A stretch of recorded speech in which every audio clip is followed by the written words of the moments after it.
Get 15% off the Fullest entire product line with code the Fullest Podcast at checkout. One of the main ingredients in our product line, saffron, has been proven over and over again in clinical double-blind placebo trials to be an effective form of treatment for depression, anxiety, and ADHD.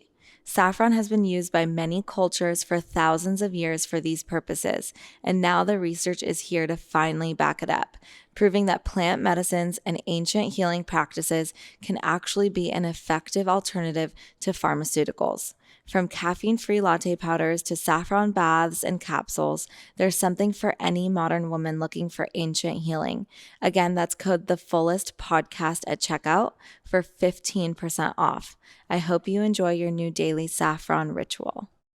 Hi, everyone. Welcome to the Fullest Podcast. I'm your host, Nikki Bostwick, and today's guest is David Avocado Wolfe, who is a nutritionist, among so many other things. He's a philanthropist. He's a protector of wolves. He's an orator. He's so many things, but to me, he just has meant so much to me in my life, and a dear, dear friend. And I'm just so happy to have you on again. Thank you. Good to see you again. It's been way too long. I know. It's really been appreciate so being long. on the show.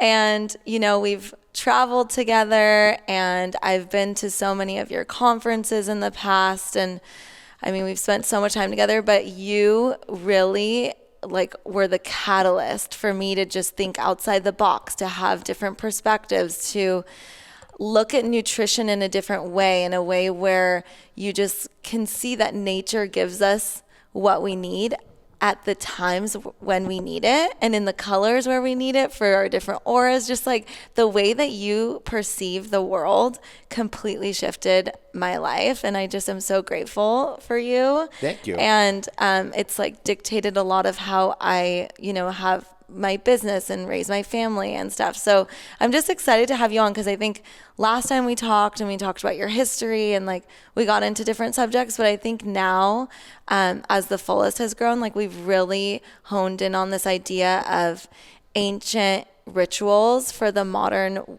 person and woman. And I know that you've just traveled the world and you've really made that part of your education in life. And I'm curious, to start, if you could share with us just different routines or rituals that have really spoken to you over the years, because you've traveled the whole world. You've spent so much time. Oh, good. We're going to get into ancient, old, brand new. Yeah. That's a favorite topic of mine. Okay, ancient, cool. old, brand new is a really good strategy. Take what's ancient, old, make it brand new. Take what's brand new, make it ancient, old, put it all together, and there you have a good strategy for life. The systems that I've been using lately has been, for the last 5 years, we've been doing about 4 or 5 cleanses a year. And that's something that all ancient peoples kind of had to go through that because of the cycles of food and the cycles of the season. And I was reading up on the Comanches recently. I read an entire book on the Comanches, The Empire of the Summer Moon. And they are the only confirmed people I know of in the history of the world that ate 100% wild food diet. Wow. And when you eat like that, you eat from nature, there's going to be feast and there's going to be famine. Now we have to mimic that in the world that we're in today. So that's why we do the cleanses and we do the fasts. And so I've been doing 4 of those, 5 sometimes a year.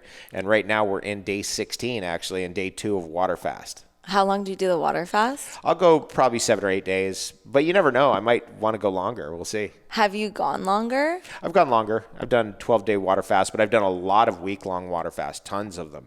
Whoa. Probably 15 of them, maybe more. So you do it every season?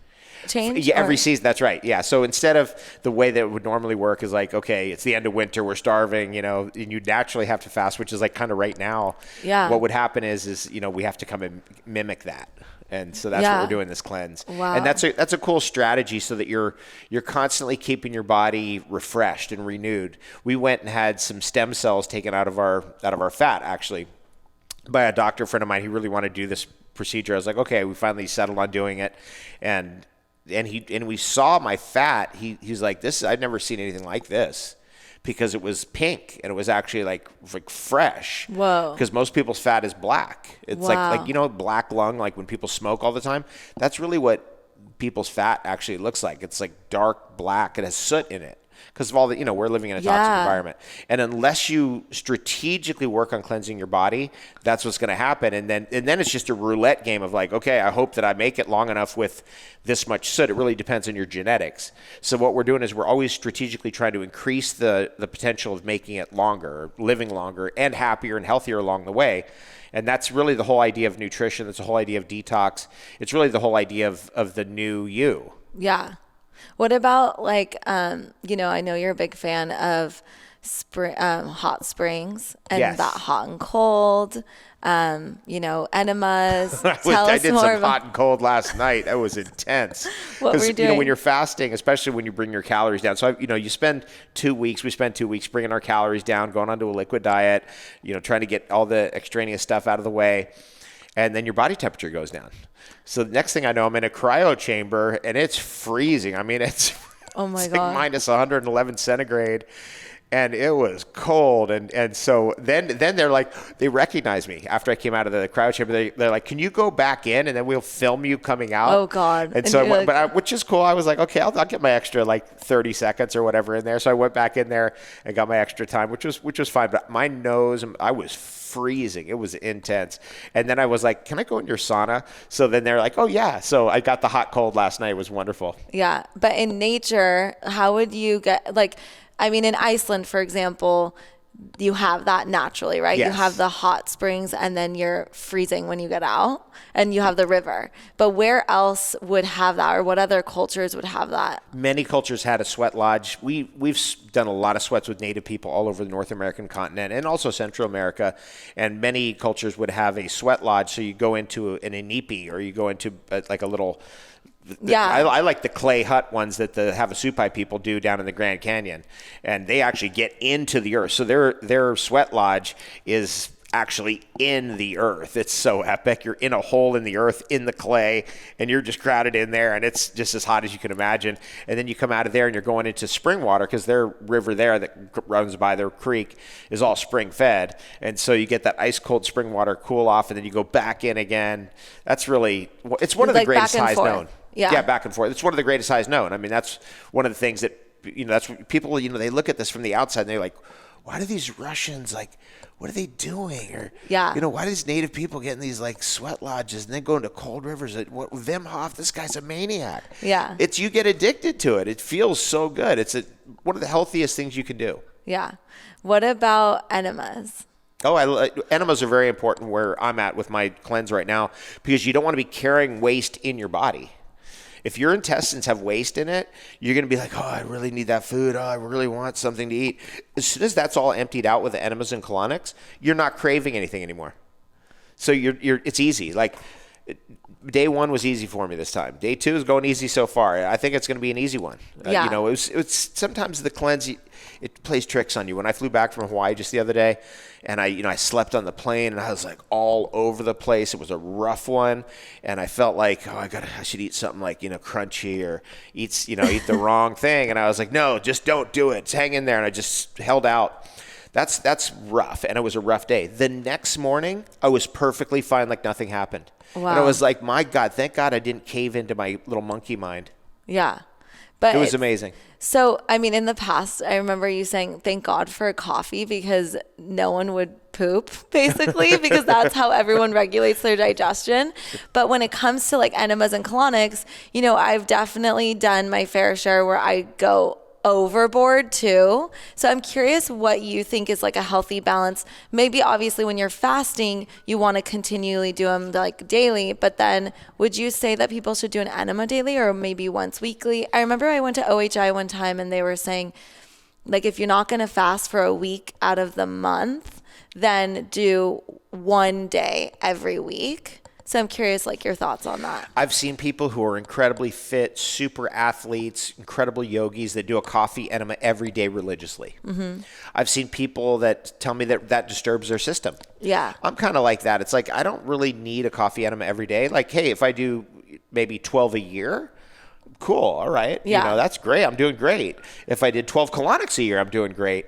And that's kind of the maximum for me. But that's just me. I've known people who've done literally 1,000 colonics in their life. Yeah, that's that much. A lot. And they look great. They're 75 years of age. They look fantastic. I'm like, oh man, this is good. Yeah. So it really it depends on you. If it is something that happens like ritually when you're cleansing, which is what I do, perfect. Really good way to do it. If it's something you go, you know what, I really want to make this part of my lifestyle and it's really working for you. Okay, cool. Yeah. I definitely would recommend enemas when you travel. Because that's when people get really constipated in reality. Yeah, when you get on a flight and it totally changes. Yeah. Yeah, everybody and gets... you're dehydrated. Uh-huh. Yeah. And then hotels and different environment and people get constipated. So enemas in that situation are very effective. It's so true because with kids, I see it so clearly. Like with my son, he has perfect digestion and I'm always just so jealous. I'm like, this is amazing. But on travel days, I know he's not going to poop.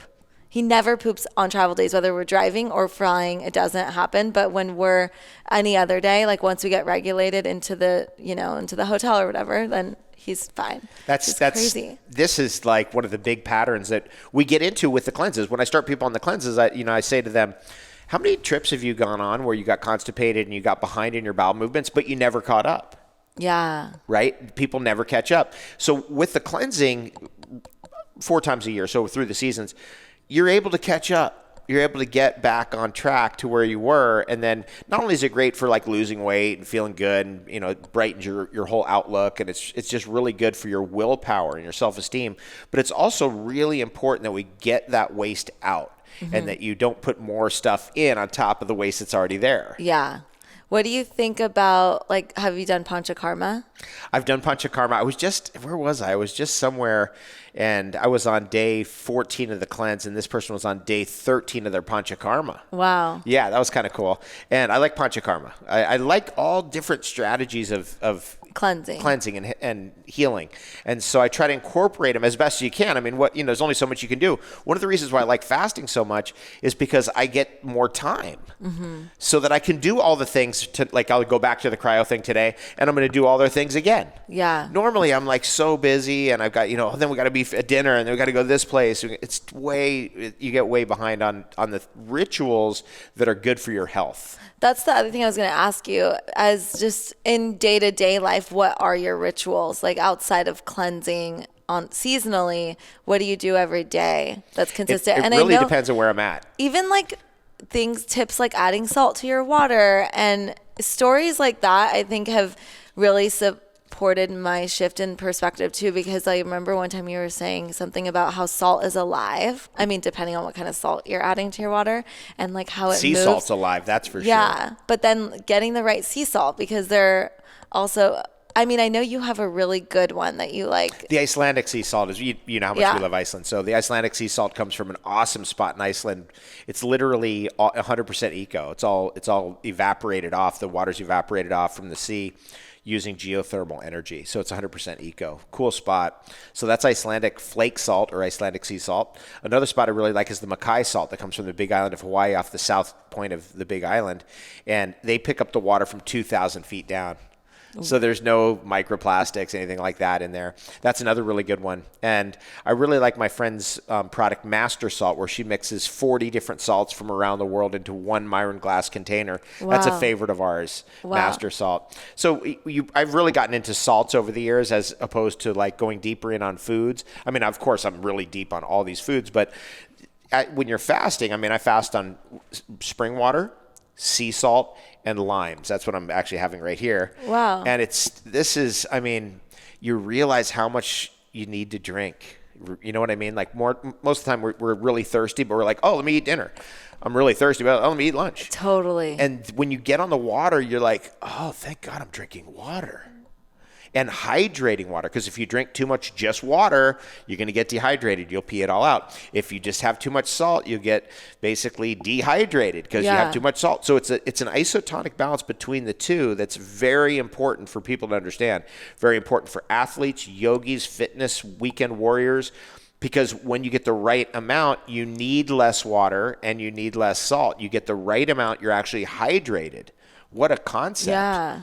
And that is amazing. And actually, I learned this over the years by trial and error and some of the more interesting people I've met. And that's what we get the cleanse groups on. We're like, look, dump that toxic salt that's used as a preservative in all our foods, and let's get on the real salt, sea salt. And then from there, let's start adding salt to our water. So instead of salting our food, salt your water. Yeah. And then find out what real hydration is about. So for example, I can go to a Bikram yoga. There's no way I ever need to drink water through a Bikram yoga class. No way. Not even close.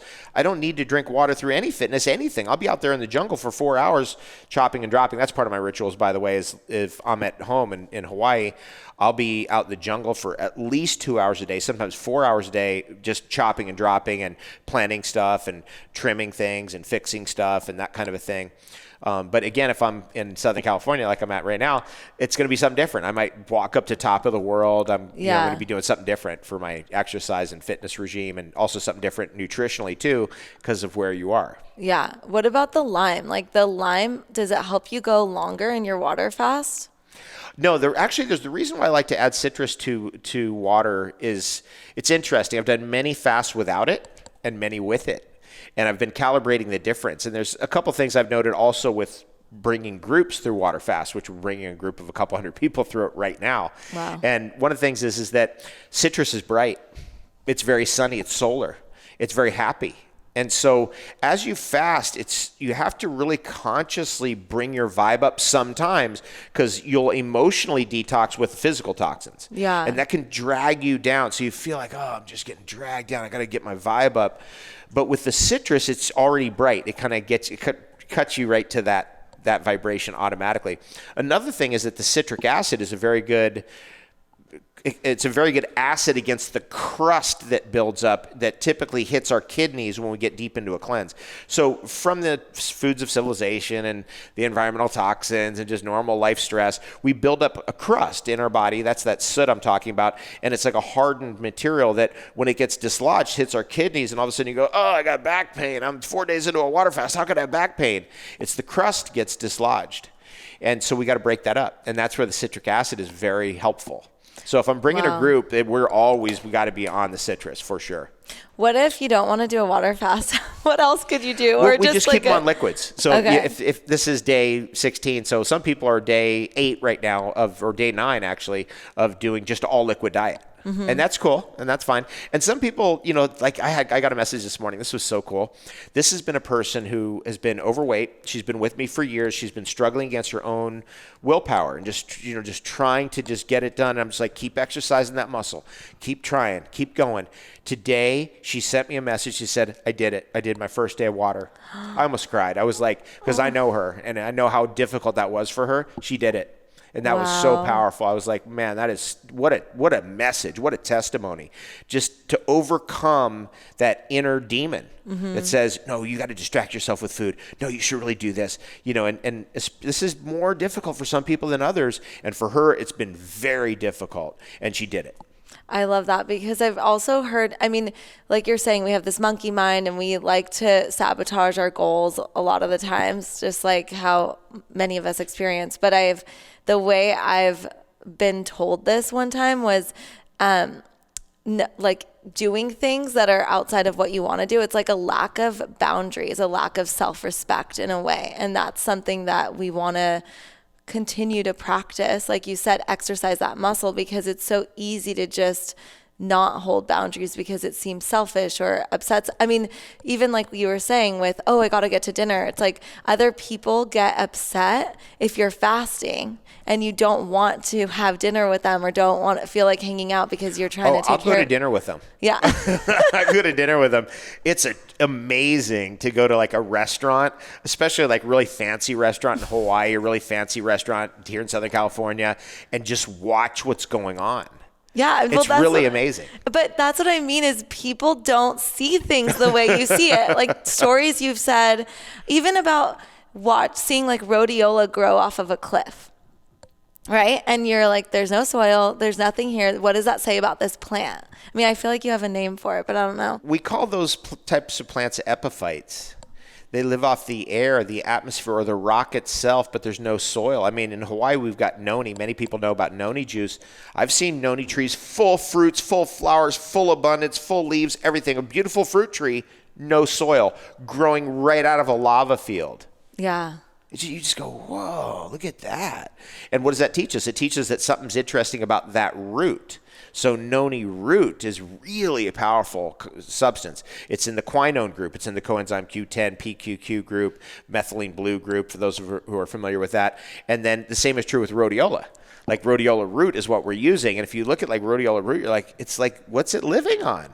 It's not in any soil. Like, what's going on here? Yeah. What about mushrooms? Oh, that's a whole great category. I mean, I'm a medicinal mushroom hunter and a mushroom hunter in general and a mushroom eater big time. And I do believe that to be completely like wholesome as a human being, you have to have about, 10% of your diet needs to have some mushrooms in it.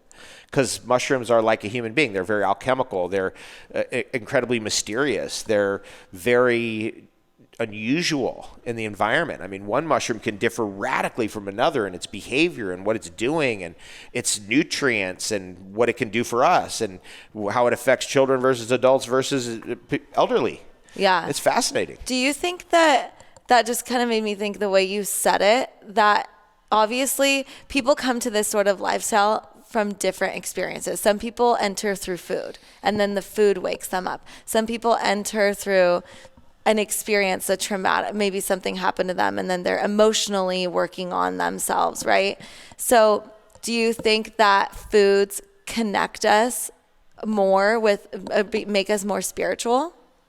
It's a pathway for that, for sure, to realize where the food comes from. And this thing that I mentioned about the Comanches being on a wild food diet, that's definitely powerful, very powerful to eat wild food and how it connects you to the source energy of everything. That's all, because there's no intermediary. Yeah. There's the food from earth and then it's you, and it's just from the tree to me. That's really powerful. And that's still happening? Like there are people out there that are still only eating wild, or this is like an ancient culture? This was a race of people that we can confirm ate a wild food diet, which is really incredible, because we can go back to like the Scythians, for example, and we can look at their history, and they're supposedly they ate a wild food diet, but we can't confirm it. Yeah. But with the Comanches, we can confirm it. Yeah. And that's really amazing. So wild food is best. Wild mushrooms are awesome. Every day, like when I'm in Canada, one of our daily rituals is we go to the lake, we go swim, and then on the way back home, we pick mushrooms, and then we cook those for dinner at night. Is there a way to know which mushrooms are poisonous and which aren't? There's ways to know, of course, but you have to become an expert in it, because it's quite dangerous with ground mushrooms, with mushrooms that grow out of the earth. With tree mushrooms, mushrooms that grow on living or dead trees, it's much easier. There's almost no toxic mushrooms that grow out of trees. In fact, in Southern California, there are none. There's no toxic mushroom that's going to come out of a tree in Southern California. So you can go foraging and know that you can eat that and cook that? Yeah, well, they come out as conchs, so they're woody. They're rich in chitin, so they're not edible in the sense of like you try to chew it. It's like chewing a 2x4. You're not going to get very far. So traditionally, Native people and historically human beings have always taken those conchs, or those medicinal mushrooms that come from trees, and put them in water and made tea out of it, or simmered them to try to really get the deeper things out of it, which today we can do with alcohol. So today, the alcohol can get more of those oil-soluble, deeper nutrients and medicinal compounds that are buried deep in the mushroom that would only be possible by boiling and simmering it for long days. Mm-hmm. Speaking of alcohol, what do you think about alcohol? I'm not really an alcohol drinker. I mean, the only alcohol I can really drink is mezcal. Yeah. And, maybe a tequila here or there, and it's got to be really good quality. But I'm just not an alcohol drinker. I don't drink Have you ever been, or was it just... I was, when I was younger... in Santa Barbara? I was hardcore. I was hardcore, yeah. Like I could hang in there with the best Irish kids I know. Oh my gosh. Yeah, I could easily drink a dozen beers in a night, no problem. Or even 20. And how did you shift over to juice and, superfoods? Well, when I got away from the alcohol and I got into the raw foods, one day I had a colonic. I went in and got a colonic, and all this yellow stuff came out, like bile fluid or liver. It was like a liver dump. After that, alcohol and me we missed. It just was like, that does not vibe with me anymore. I was never the same after that. So that was a big change. So that's what got me off drinking beer and kind of even regularly drinking any kind of alcohol. That all ended at that moment. And for many years, I drank no alcohol at all. It's not a thing that, it's not like a thing where I go like, oh, I got to go out and drink with my friend. It's not a thing that I really enjoy, but it's kind of fun if you're in the moment. People are like, okay, we're going to do a shot of mezcal. It's like, let's do it. Yeah. I know. I think I'm the same. I mean, I used to, but I think it was just peer pressure or society or something. But I'm curious, do you think the colonic made it so you saw what was going on in your body, or you physically, or you just like didn't, like the vibe, you were just like, this doesn't even work? It was a visceral physical thing. Wow. Yeah, it changed. And talking about liver, because I think I've done a colonic cleanse where you do your 7 days of colonic or whatever, and you take their supplements like psyllium husk and all that, and then you drink oil and you lay on your side, and then that's your liver flush or whatever with maybe, I don't know if there's a citrus involved in that. But what are other ways to cleanse the liver? Fasting is one of the best ways. It really is, because you're just taking the burden off. Now, you just shouldn't tomorrow go like, I'm going to fast on water. It's too much. You got to work your way down. That's why we do 2 weeks, 2 cycles of 7 actually, to prepare for the third cycle of 7, which is going to be the fasting week. Because even when you start fasting, even for a single day, you're still not quite dredging things out until your blood sugar bottoms out. Wow. And when your blood sugar bottoms out, after that moment happens, which is normally the moment, as soon as our blood sugar drops out, we're like, I got to eat something. I got to do this. I got to drink something. I got to have something. Because if we eat anything, if we eat a steak, for example, there's no sugar in a steak, but your blood sugar is going to go up by 30% just from the eating. Yeah. That's a response that your body has. So we have to let that completely bottom out. And then after that, you're in the deep healing. That's where the healing's happening. And I know that because people will be like, oh my God, I'm going through a rough time. I made it through day 4. Oh God, day 5 is so tough. And as soon as they have any amount of sugar, any amount, a little bit of coconut water, it stops. The symptoms stop. And that tells you. Yeah. Right. So that's what I've been coaching people. I'm like, watch what happens. Right. You might make it 2.5 days into the water. You might go, I'm just suffering too much. I got to have something. As soon as you have that coconut water, it will all stop. It'll all be over. Why is that? Because your blood sugar went back up. That's so funny you say that, because with Zach, we're talking a lot about the MCAD that the kids have. And, typically they say with MCAD, 12 hours is as long as you can go without eating before you go into ketosis for the rest of their lives. But he was trying to tell me your liver has reserves for 48 to 72 hours. So, and then also with MCAD, like traditional doctors say, carbs, this, but he's like, you can still eat steak and fermented veggies like sauerkraut, and their blood sugar is going to go up. So it's so funny that you say that, because in my mind, when I think of ketosis, or I think about, someone on a keto diet having absolutely no carbs and going into ketosis or staying in ketosis. So anything contributes to your blood sugar. Everything turns into sugar, even if you're on a keto diet. That's right. It's so crazy. It's like the opposite of what we've been taught, right? Yeah, absolutely. It's just amazing. It's what happens to you as you get deeper and deeper into the cleansing. You start to realize, and also this thing that he said about 48 hours, 72 hours of glycolysis, breaking down that liver fat. He's right.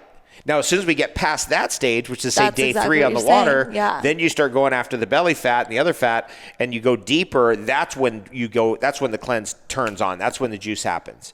And that usually happens for me on day 4. So day 4, 5, 6, 7, 8, those are really powerful days. And what we tell people is like, hey, at that stage, let's say you're just wiped out, you have no energy. I've been doing this for a long time, so I just challenge myself. I just like, okay, I'm going to do a water fast. I'm going to do this. I'm just going to do my normal life, just like normal, but just without eating, and see what happens. But you work up to that, right? It's a skill you're developing. But those later days, like day 5, somebody makes it there. You know what? Lay down and just go, you're on God's operating table. Just say, God, heal me. Just fix everything that's wrong. There's no food in the way. There's nothing else in the way. There's no interference. Make it happen. And that's the most powerful moment. That's really a lot of fun, actually. And that's what I'm always striving for with each cleanse, to get to God's operating table. Yeah. Speaking of God, like there are different religions that have also incorporated cleansing, like Ramadan and things like that. So share with us some of those practices and what your thoughts are on it. Oh, the Ramadans no eating during the day, right? Yeah, so only at night, right? So it's like intermittent fasting in a way, or? Yeah, it's intermittent fasting, right? Mm-hmm. But what it's doing is this is all religions have this. And the reason why it's so important is because it's helping you to beat your monkey mind. Yeah. It's saying like, no, I'm not going to eat. I'm not going to impulsively grab that. No, I'm not going to chew that. I'm going to hold out. I'm going to delay gratification, which is the key skill of all success. It's the key skill of all peak performance, right? No, I'm going to hang in there. I'm going to get this next thing done. I could have gone to sleep, but I'm going to do these 2 last tasks. I'm going to get them off my plate. They're going to knock them out. That's delaying gratification. What an incredibly important spiritual skill. And see, what's happening is you're strengthening your spirit against the animal nature of the earth. And to me, that is one of the major reasons why I keep doing it, because it's like, as much as I think I got it beat, nope, it creeps back in. And then you're like that day on the plane when I slept on the plane and all this stuff came up the next morning. It's like fighting off all these temptations. And then again, the very next day after that, I was 100% fine. So it's crazy because you think, that monkey mind, you think of, if I cave into the monkey mind, at least I'll be satisfied and then I'll be, off the cleanse and then we get back to normal, whatever. No, they won't. Just go to sleep and get to the next day and it'll be back to normal. That's all you need to do. What do you do to stay connected spiritually? Connected to nature. I'm just connected to nature. And also connected to curating my feed so that the things that I'm seeing, the things that I'm reading are enhancing my spiritual practice. So for example, if I'm fasting, I like reading books about fasting or reading spiritual books while I'm fasting. It makes it so much easier. It's so cool. But I'll tell you what makes it easier too. Getting out into nature, being in forests, being in the jungle. That's really amazing. Just being barefoot on the earth back in that primal force, that original Jing energy of Mother Nature is one of the most important nutrients. And what are some practices, because I've been reading a lot about it's like to unlock miraculous healing or just healing in the body, that combination of emotional work and nutrition at the same time. So do you tell people when they cleanse with you any specifics with the emotional stuff, what to do? It's all going to be emotional. Yeah. It's all emotional and mental. It really has nothing to do with the physical. I mean, we're going through the motions of doing the colonics and the enemas and stuff like that. But ultimately, all of that is just emotional and physical or mental work that you're doing. And so, for example, when you're dredging out the toxins, so you're actually finally scraping that bottom of that lake out and you're getting all that gunk out, it's all interwound with emotional stuff. Yeah. We packed it in with emotional turmoil. So we got constipated because our parents were arguing or fighting, and we held on to it. And then one day that stuff is coming up for detox. Yeah. And all of those feelings will come with it. And that to me is one of the most amazing things because it proves that we're not just a physical being. It proves for sure that we're an emotional, spiritual, and mental being too. That makes sense because we have a vaginal steaming kit that we sell at the Fullest, and I've been trained in supporting women in that, and I've been reading so much more about it. I just love reading it, and it heals trauma for women. So not only are the herbs going in and supporting and the steam is getting, stuff out when you do have your cycle, but it's the trauma that so many women have experienced that are now being healed. So what are some other practices like that? I mean, other than obviously, we've been talking a lot about cleansing, but like what other practices are healing that trauma, that emotional trauma, but you're doing it physically? Oh, good. I think a really powerful way to heal trauma is just deep diaphragmatic breathing. If you really are paying attention to someone who's reliving a trauma, you can see major changes in their breathing pattern, right? They're shallow breathing. They go right back into it with their breath. So deep, long diaphragmatic breathing, holding your breath too. Breath retention is really powerful. So that came up. That's something I think about a lot is just if I'm in an emotional turmoil or somebody else is like, hey, take a deep breath. Like just actually take a deep diaphragmatic breath. Hold your breath. Let it out slowly. Let's do another one. And the typical pattern of that is a 1-4-2 pattern, which is, let's say you breathe in for 5 seconds, that's say 1, and then you're going to hold for 20 seconds times 4, and then you're going to retain it for 10 seconds 2, and then you're going to breathe out for 5 seconds. Wow. 1-4-2, like that. And so that to me has been a really interesting way of dealing with tumultuous, emotional, stressful times.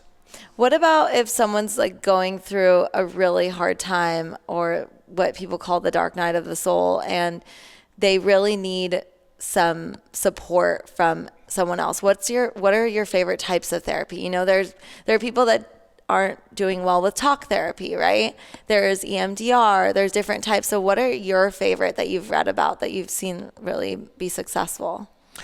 Just in emotional therapy? Yeah. I like the idea of people, going and doing shamanic work with sacred plants. Mm-hmm. And I know people are really good at that. And I've got a guy staying at my house, actually, Don Russell, who's at my house right now, who's really good at that. And so I got to see him every day. The way he's working with people was really powerful. It was really awesome. And then he's also a meme supplier for me, too. So he's sending me memes and stuff that are pertinent to that subject. Yeah. So to work with shamanic plants and really people who are trained shamans is really a good path. And it works for a lot of people. Mm-hmm. Some people need just somebody to listen to their stuff.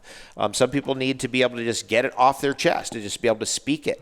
And the shamanic environment allows that kind of stuff to happen when you have the right person. Like Don Russell is he's able to listen. He really is a good listener. He likes listening. A lot of people don't like listening. Yeah. He does. And he wants to hear what the person's issue really is, and he really wants to help that person. In his case, he works with ayahuasca because that's what he's trained in. He's trained in the jungle. He spent a year actually straight in the jungle training with the shamans down there, and I was in touch with him during that process. It was very, very difficult. Most people wouldn't make it because they really put you through it because they want to make sure you're really authentically oriented towards that work. Yeah. I know. Yeah, because I feel like today there's so many people that take people through journeys. And they're not the right people. Yeah. Yeah, I get that too. So that's why I generally say, go to the jungle and go down there and get that experience. Although you might get lucky with someone like Russell. Yeah. Who's done the really work. And, awesome. Yeah. I mean, we did, combo in Peru, and that was really transformative for me. And I remember when I was going to do Aya with Russell, I remember you saying, Aya is not for me. I don't feel the need to do it all the time. It's not necessarily the thing I want to do.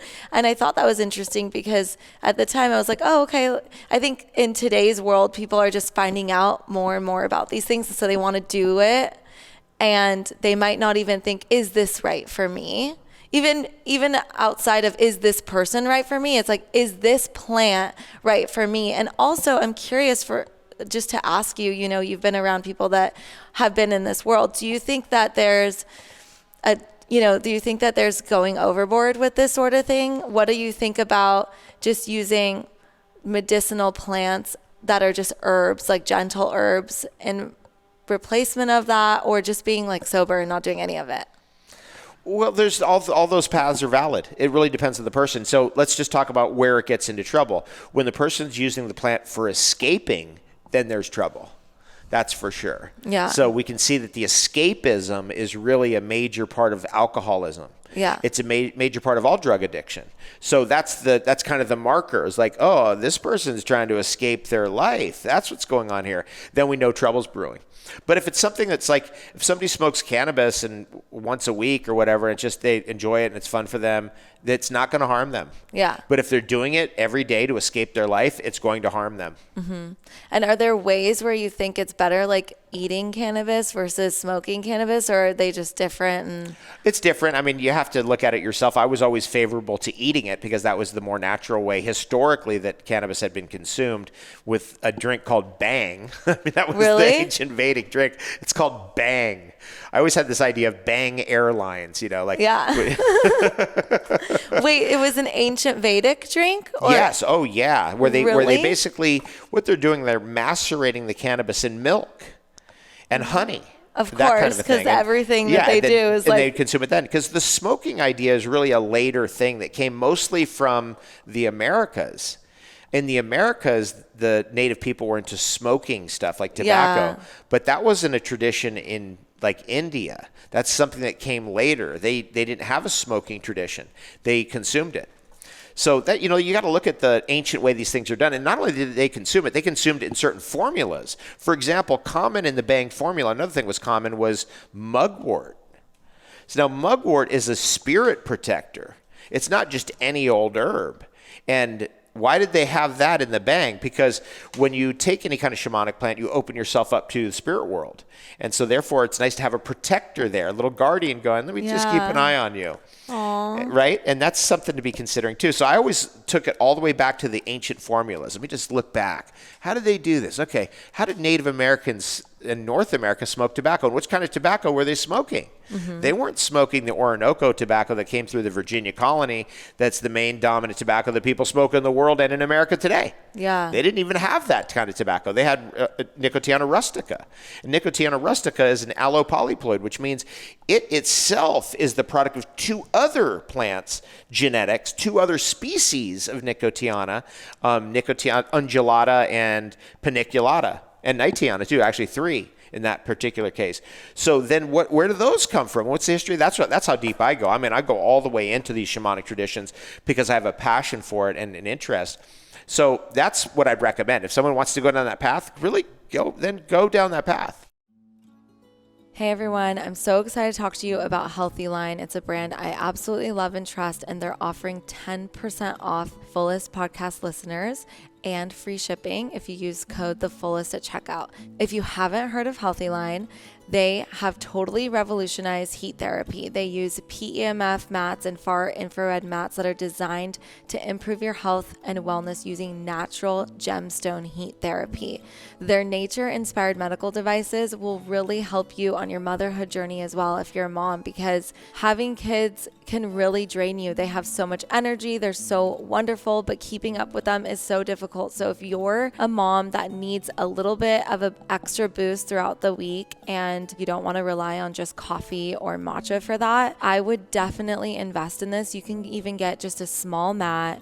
You get 20 to 40 minutes, maybe a few times a week on the mat, or you can even sleep on it. It's totally safe to sleep on, and you get that extra boost in energy to help keep up with life, because there's so much that we're bombarded with throughout the day, and stress is a huge part of chronic illness. And if you're able to calm your nervous system to really get to a place of relaxation and recouping, then you're really able to get ahead of so many of the symptoms of disease that we all experience, whether that's something you're dealing with that's an autoimmune condition, you're postpartum, you're working on your fertility, you really just want to be really great in terms of fitness and recovery from a workout. Whatever it is that you're working on, laying on a PEMF mat is totally going to regulate you.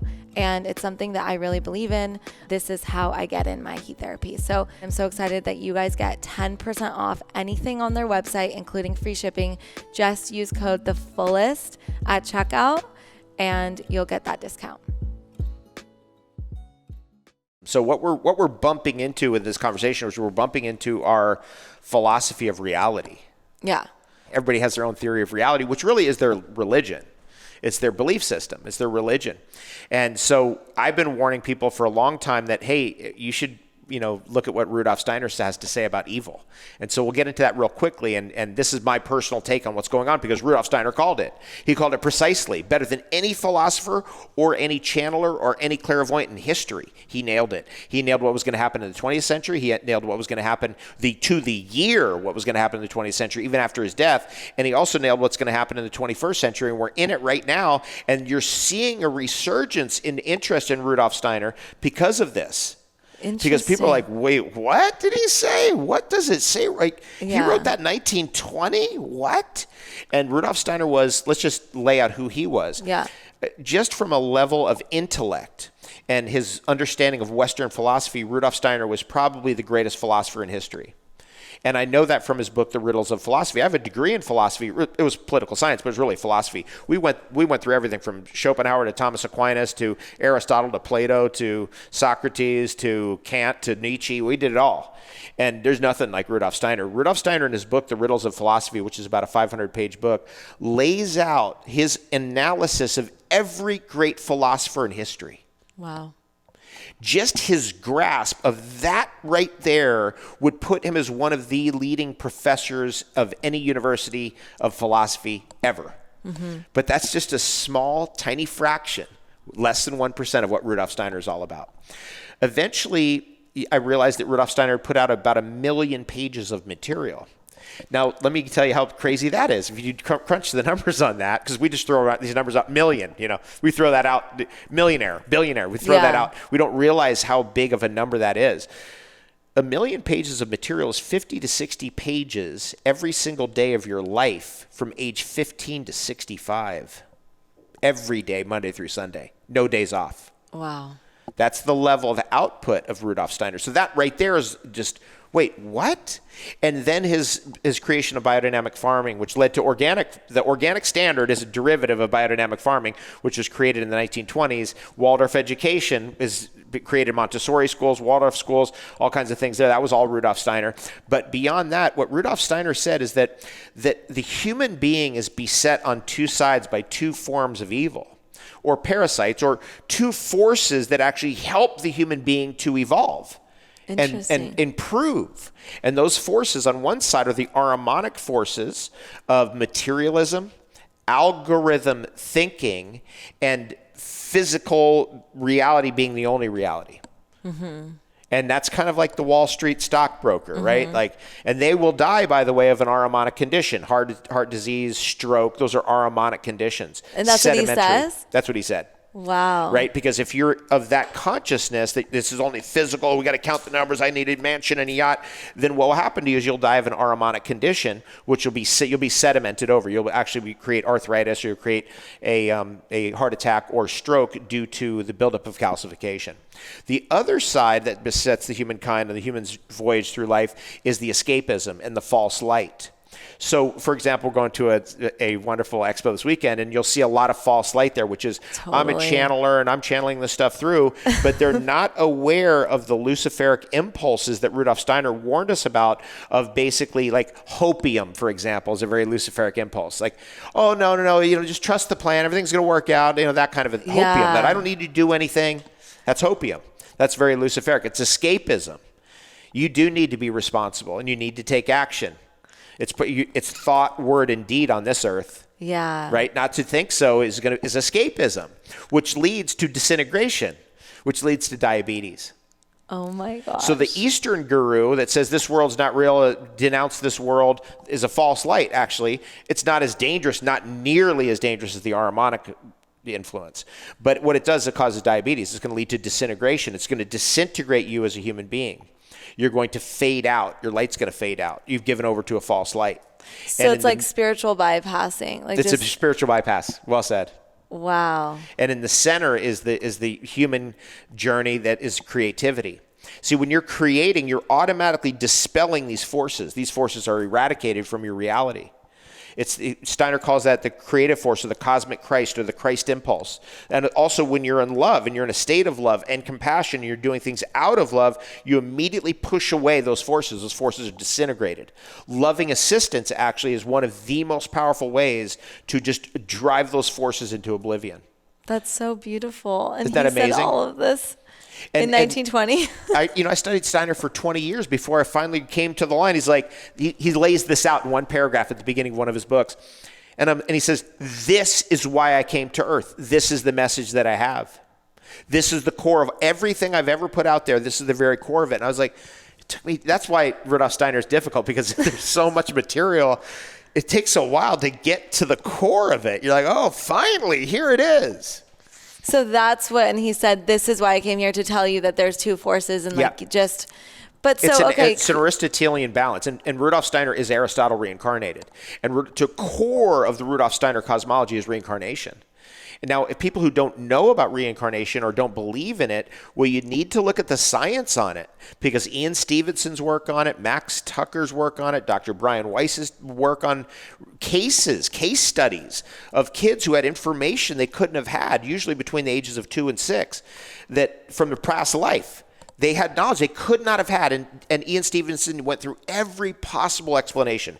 It was a ghost. Somehow they secretly got the information. It's a disincarnate being brought them the information, something. But ultimately, it's the obvious that we reincarnate. And when you reincarnate, you start to realize about the cycles of life and death and what this life is really all about. It does alleviate, by the way, not believing in reincarnation, but knowing it as a reality. Completely alleviates the fear of death. Wow. And that's key to Rudolf Steiner, because Rudolf Steiner is reincarnated Aristotle, and Aristotle gave us the golden mean, that virtue is a balance of forces. You can't just say you're an anti-fascist and suddenly you're virtuous, because you might be suddenly working with the fascists again, right? Because fascism means a union of the corporatocracy or big tech with the government. Now, we've seen that play out. We've seen that happen. That's fascism. Then the people who say they're anti-fascist are actually, in reality, being directed, puppet mastered by the actual fascists. So the actual middle between the two is liberty. Wow. And that's what we're striving for. And this is true of everything. And so Steiner came back to just elucidate those Aristotelian principles and give more juice to them and make them more useful for the human being in daily life. If you see yourself escaping, if you see yourself involved in escapism, you can recognize it now. If you see yourself involved in, I got to I got to get the bills paid, we got to do this, okay, and you suddenly get super into materialism, we got to make money for money's sake and that kind of stuff, then you can recognize it based on these indications by Rudolf Steiner. It's very helpful, it's useful. What book was that? So this is in a book called Lucifer and Ahriman. Wow. And Lucifer is a force, a demonic parasitic force that's into escapism and false light. Lucifer is the false light, the fallen angel. And then on the other side is Ahriman, a much more dangerous entity. We're in the middle of an Ahrimanic deception right now, which is the scientism. Oh, science is going to fix everything. Science knows everything. We're just going to do science. We're just going to do algorithms. Everything's going to be figured out with algorithms. You see what I'm saying? Yeah. Ultimately, the science is godly, ultimately. But what people don't realize is it's co-opted, massively co-opted, so that they're actually skipping the science and then using the veneer of science and saying, this is science. I am the science. Remember that? Yeah, and it's interesting because I love everything, or his philosophy. I love Waldorf. I love biodynamic farming. I wish we had more of it here in the States. I mean, is there a lot of it in Germany? I've got some biodynamic vanilla for you. Really? Oh my God. This is going to blow. Can we bring it out? Yeah, okay. Please. For people who this is going to prove what Rudolf Steiner said, because this is biodynamic vanilla, which people have never seen. You've never seen anything like this. Did you get it on Hawaii? I grew this on our farm. So let's see if we can get it out here. Yeah, if you're listening, go on YouTube and then you'll be able to see it. Okay. This is so much vanilla. Watch this. You ready for this? Let's get it. Here we go. Oh my God. Watch this. Oh. Wow. Well, watch this. You ever see anything like that? No. Smell that. Wow. My God. Look at that vanilla. Look at compared to your pinky. And how I know. That's certified huge. Organic, certified biodynamic vanilla. This is insane. Did you just pick it like this? So I picked it, and then this is naturally ripened in the jungle. Oh my gosh. Yeah. Look at inside That's of yours. that. You're keeping that one. I'm so excited. Look at that. It's huge. Huge. And this is what biodynamics is about. Real forces of nature that you're capturing and you're bringing into the food that you're eating, the food that you're growing. Even being around it is incredible. So to me, Rudolf Steiner is bringing together the philosophies of history and making them useful. Like, what's more useful than food? That's pretty darn useful. Yeah. Right? What's more useful than knowing, like, hey, I'm trying to escape on Saturday and Sunday and Monday and Tuesday and Wednesday. This could be a problem. That's very useful. Or I'm too aromatically possessed. I'm too much into the numbers. I'm too much into bouncing the checkbook. I'm too much into getting the yacht. I'm too much into the material things. Useful to know. What do you think about cryptocurrency? Well, cryptocurrency by its nature is ahrimanic. All technology is by its nature somewhat ahrimanic because it's a binary code that's behind all of it, right? And that is Rudolf Steiner says you must use technology in this way. That this lineage of disturbance, ahrimanic disturbance or ahrimanic deception that's become our technology today, our phones, our tablets, our computers, has to be used for good. Mm-hmm. And that's the only use of it. And that's the way to bring them both together and not be anti but to use it in a way that's gonna and actually he cites a Persian philosopher. Wow. One of the great philosophers in history, who Rudolf Steiner says something astounding and shocking that I will say, and I'll bring it out here. He says that this Christian mystic, who is a Persian philosopher from a place called Gandhi-Shapur in southwestern Iran, way back in 300 AD, was a higher being than Buddha. Wow. And his name was Manes, M-A-N-E-S. And the teachings of Manes, he says, are absolutely critical to our time. And here's what the teaching is. That any long lineage of evil, like voter fraud and election fraud, where they've slowly but surely over decades, like, okay, we got him here, okay, we scammed him here, okay, we got this here. At the last second, when you take a long lineage of evil like that and you turn it to good, that is the teaching of Manes. And that is the thing, the very thing that freaks out the Ahrimanic forces. That taking something that is ultimately, when you really break it down, like a phone, like a iPhone or something, or any kind of computer or computing technology, when you finally break it down, it's somewhat Ahrimanic. But if you use it for good, you crush Ahrimanic forces.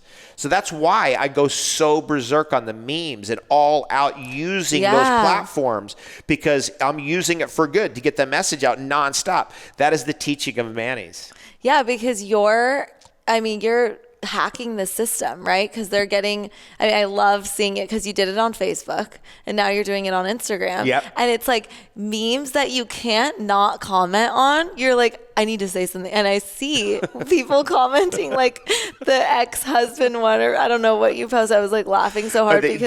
My favorite was this, was we put one out there and it was, if your ex called you and was in jail and you had 3 words to say, what would you say? Yeah, exactly. And I was reading through the comments, but it's genius because typically what you see is brands or people being like, no one's seeing my post. Can you please like it and tag someone?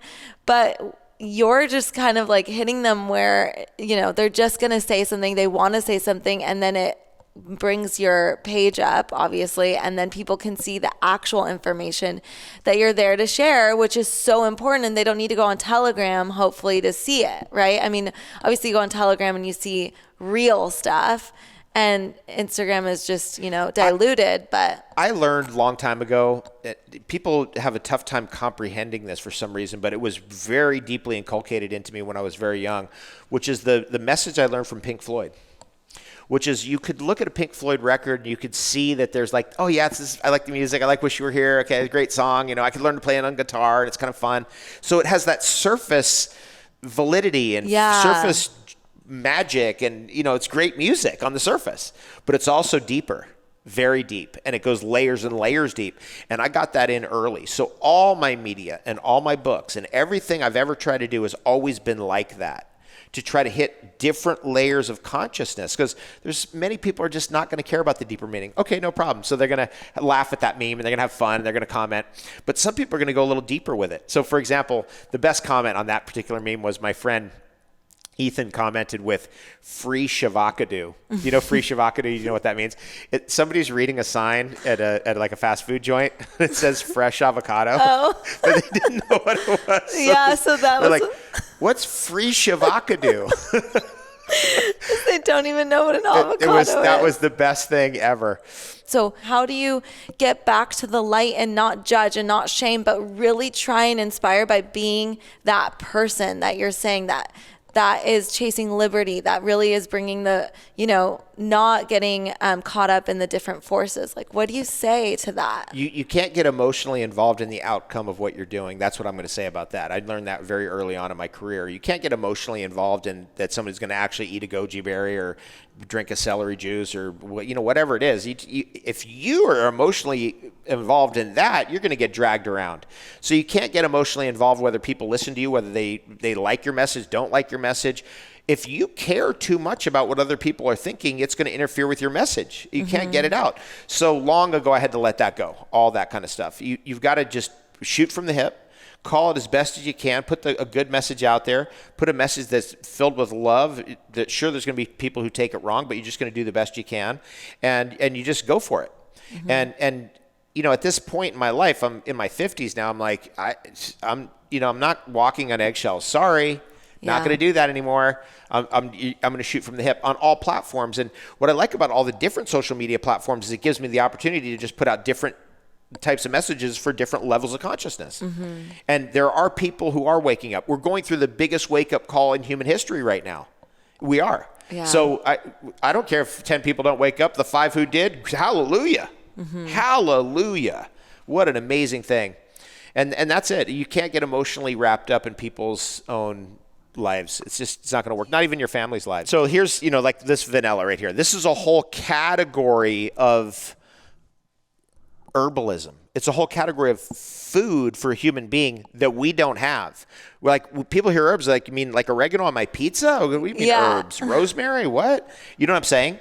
Like, that whole category is missing for humanity. What we've got to do is we actually have to reclaim our power and fill that gap back up so we actually are fortified with immunological compounds that come from medicinal mushrooms, that come from gynostema, that come from vanilla, that come from cayenne pepper, that come from oregano, that come from rosemary, that come from the great herbs of the world. And there are hundreds. Thousands, tens of thousands. But there's, the top, the super herbs in the top, say, 111 in the world. And that would be the astragalus of the world. That would be the rishis of the world, the chagas of the world, and that kind of stuff. And after a while, doing like 10 of those, you're like, I'm doing 10 of these. That's enough. Yeah. You're good. I love it. Yeah. Thank you so much for joining us. I just love you. I love your perspective, and it's been such a treat. Fantastic. Thank you so much. It's been awesome.